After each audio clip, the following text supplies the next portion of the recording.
ఈ వారం మేము దాదాపు 500 పేరెంట్స్ ఇక్కడ గ్యాదర్ అవ్వడం జరిగింది షేక్పేట్ ఇంటర్నేషనల్ స్కూల్ ఇక్కడ షేక్పేట్లో. సో అందరు పేరెంట్స్ ఏంటంటే ఈ సంవత్సరము ఒకటేసారి 10% ఫీజు హైక్ చేయడం జరిగింది. దానివల్ల చాలా పేరెంట్స్ ఇబ్బంది పెడుతున్నారు. ఫినాన్షియల్ స్టేటస్ అందరికీ ఒకటేలాగా ఉండదు కాబట్టి అందరినీ దృష్టిలో ఉంచుకొని మేము ఇక్కడ అందరం ఇవాళ ఒక 500 పేరెంట్స్ రావడం జరిగింది. మేనేజ్మెంట్తో మాట్లాడడం జరిగింది. వాళ్ళు ఏం చెప్పారంటే ఇప్పుడు ప్రిన్సిపల్ మేడంతో మాట్లాడాము, మేనేజ్మెంట్ ఇక్కడ లేరు, ఒక వారం తర్వాత మళ్ళీ మాకు టైం ఇవ్వండి, కాబట్టి అందరికీ ఒకటే ఫీ స్ట్రక్చర్లో ఫ్రేమ్ చేస్తామని చెప్పడం జరిగింది. కాకపోతే ఒకవేళ ఇది కుదరకపోతే తర్వాత మేము ఇక్కడ నుంచి డిఈ ఆఫీస్కి వెళ్ళి ఎడ్యుకేషన్ డిపార్ట్మెంట్ తర్వాత అక్కడ మినిస్టర్స్కి వెళ్ళి పొలిటికల్ లెవెల్లో కూడా దీన్ని మేము తీసుకెళ్ళడం జరుగుతుంది. కావున గవర్నమెంట్ కూడా మా తరఫు నుంచి రేవంత్ అన్న గారికి నా సత్య రిక్వెస్ట్ ఏమంటే చాలా స్కూల్స్ చాలా పేరెంట్స్ చాలా బాధపడుతున్నారు కాబట్టి మీరు తక్షణం దీని మీద చర్యలు తీసుకొని ఎంబడే తక్షణంగా ఫీజు అన్ని స్కూల్స్ ఒకటే రకంగా ఫీజు ఉండాలని మేము కోరుకుంటున్నామండి. Thank you. హలో, నా పేరు స్వప్న అండి. మా పిల్లల్ని మేము ఇంటర్నేషనల్ స్కూల్లో చదివిస్తున్నాము. మేము ఇక్కడ 500 మంది పైగా పేరెంట్స్ గ్యాదర్ అయ్యాము. ఇష్యూ ఏంటంటే మేము జాయిన్ అయినప్పుడు మాకు administration of the international school ఏం చెప్పారంటే ఎవ్రీ 3 yearsకి 20% పెంచుతామని చెప్పారు. కానీ ఇప్పుడు ఈ సంవత్సరం 10% పెంచి మాకు ఇన్ఫార్మ్ చేయకుండా 10% పెంచారు. ఏంటి అని మేము వెళ్ళి అడ్మిన్లో అడిగితే వాళ్ళు ఏమన్నారంటే మేము ఆల్రెడీ లాస్ట్ ఇయర్ ఇన్ఫార్మ్ చేసాము అని అన్నారు. కానీ మాకు లాస్ట్ ఇయర్ దేని ద్వారా ఈమెయిల్ ద్వారా కానీ వాట్సాప్ ద్వారా కానీ దేని ద్వారా కూడా మాకు కమ్యూనికేషన్ లేదు. మళ్ళీ లాస్ట్ ఇయర్ ఆల్రెడీ మాకు 10% పెంచారు, ఈ ఇయర్ 10% పెంచారు. ఏంటి అని అడిగితే ఈ ఇయర్ నుంచి ఎవ్రీ ఇయర్ 10% పెంచుతామని చెప్తున్నారు. కానీ అది మాకు ఇంటిమేషన్ లేకుండా చేస్తున్నారు.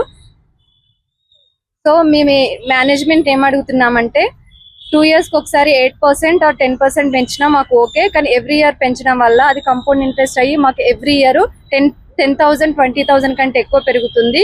దీన్ని గవర్నమెంట్ దృష్టి తీసుకెళ్తున్నాను, మీరందరూ సహకరించగలరని కోరుతున్నాను. నా పేరు వెంకటేష్ అండి.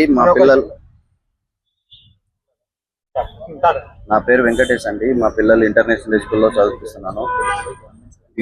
పోయినసారి మా పిల్లల్ని ఇక్కడ ఇంటర్నేషనల్ స్కూల్లో అడ్మిషన్ చేసుకున్నాం మేమంతా. మాకు అడ్మిషన్ చేసే టైంలో ఏమన్నారంటే ప్రతి 3 yearsకి 20% ఫీజు ఇంక్రిమెంట్ చేస్తాము అని చెప్పారు.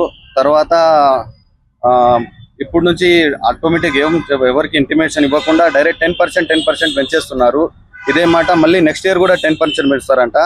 ప్రతి సంవత్సరం 10% పెంచుతారంట. అంటే మాకు బయటి పరిస్థితుల్లో అందరూ మామూలు చిన్న ఏదో పనులు చేసుకుంటా ఉన్నాం. మనకు కూడా బయట మన ఏదైతే మనం వర్క్ చేస్తున్నామో అక్కడ ఇంక్రిమెంట్ లేదు.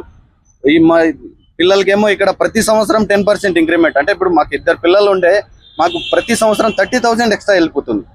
అందుకోసమని మేము ఇక్కడ అంటే నేను ఒక్కని కాదు, ప్రతి పేరెంట్స్ ఇక్కడ నుండి మార్నింగ్ అందరం దగ్గర ఒక 1 month నుంచి బ్యాక్ ఒక 15 days నుంచి ఒకరు డే బై పోయిన శనివారం అన్నారు, మళ్ళీ ఈ శనివారం, మళ్ళీ నెక్స్ట్ శనివారం అంటున్నారు. మేనేజ్మెంట్ దగ్గర అంటే జూలై దాకా మేనేజ్మెంట్ ఇక్కడ లేరంట. వాళ్ళు July 4th అవైలబుల్ ఉంటారు అని చెప్తున్నారు. ఇప్పుడేమో మేము మార్నింగ్ 10-10:30 నుంచి వచ్చాము. ఫస్ట్ టైం ఇప్పుడే మార్చ్ 25th కట్టకపోతే మళ్ళీ దానికి ఫైన్ డైలీ 10 rupees ఒక స్టూడెంట్ కి ఫీజుకి. 2 student daily 20 rupees. First term ఏమో ఇప్పుడే మార్చిలో, మరి సెకండ్ టర్మ్ ఏమో జూలై, థర్డ్ టర్మ్ నవంబర్. అంటే ఈ ఇయర్ స్టార్టే కాలేదు అసలు. మన ఎడ్యుకేషన్ ఇయర్ ఎప్పటి నుండి జూన్ నుంచి కదా, ఈ ముందే కట్టించుకుంటున్నారు ఫస్ట్ టర్మ్. అది కూడా బర్డేనే. ఇంకోటి అందులో కాబట్టి ఇంక్రీజ్ మళ్ళా 10% అన్నా కూడా మనకి ఎంత పడుతుంది? ఒక్క స్టూడెంట్ కి 1,20,000 ఉందనుకోండి, 12% పడుతుంది. 12,000 2 స్టూడెంట్ కి 24,000 పడుతుంది. ఒక 3 ఉంటారు 4 ఉంటారు, అందరు పేరెంట్స్ అలాగనే ఉంటారు కదా. ఒక్కొక్కరికి ఒక్కొక్క రకం. ఫస్ట్ అన్నది ఏంది 3 సంవత్సరాలకు ఒకసారి 20% పెంచుతామన్నారు. దాని తర్వాత ఇప్పుడేం ప్రతి ఇయర్ 10% దీన్ని ఇదే విధంగా వాళ్ళు ఏమంటున్నారంటే గవర్నమెంట్ నుంచి మాకు ఆర్డర్స్ లేవు, గవర్నమెంట్ ఫాలో అవుతాము, అక్కడ నుండి మాకు గవర్నమెంట్ నుంచి ఏమన్నా ఫాలోయింగ్ వస్తే దాన్ని బట్టి మేము స్టెప్ తీసుకుంటామంటున్నారు. మళ్ళీ ఇవి కాకుండా యూనిఫామ్ కావచ్చు, బుక్స్ కావచ్చు. యూనిఫామ్ అంటే బయట తీసుకుంటున్నాం యూనిఫామ్ ఓకే, కానీ బుక్స్ దగ్గర ఒక్కొక్క స్టూడెంట్ కి 10,000 పోతుంది. 10,000 మళ్ళీ 10,000 ఎక్కడ మళ్ళీ ఒక నెల తర్వాత మళ్ళీ నోట్బుక్ బయట తీసుకోవాల్సిందే.